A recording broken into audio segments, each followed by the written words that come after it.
In the famous story of the burning bush, recounted in this week's portion, where God meets Moses, and he tells him, I want you to go to Egypt and tell Pharaoh to let the Jewish people out. And he asks God, he says, who am I to take on such a mission? In other words, I have no worth. I'm not worthy enough for that, to stand in front of kings and talk to them.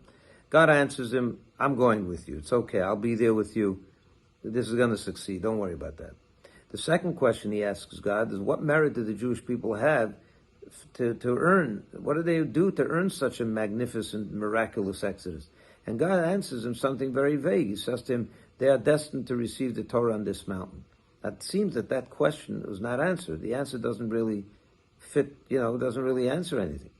And my friends, sometimes God does give us something that we may have not earned on account of the past, but only on account of the future. I've had conversations with people that have come out of very, very dangerous situations.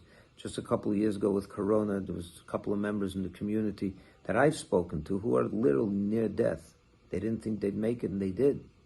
And they asked me, why did God give me the second lease on life? What did I do to earn this?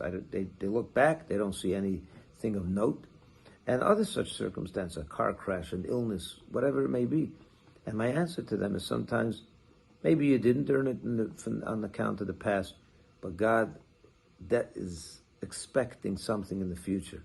He tells Moses, they will receive the Torah on Mount Sinai, maybe not on the account of the past, but I have a great destiny for this people, and they're going to earn it in the future. And we did.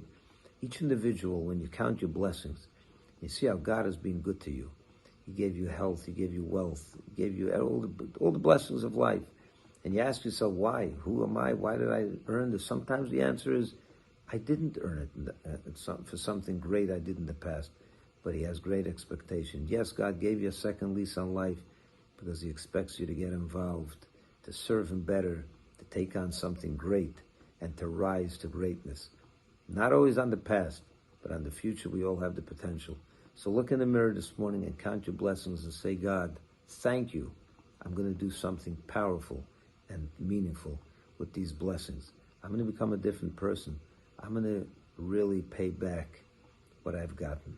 So you may have given to me on loan and may have on credit of the future, but we'll pay back. Shabbat Shalom. Have a wonderful good Shabbos and all the best.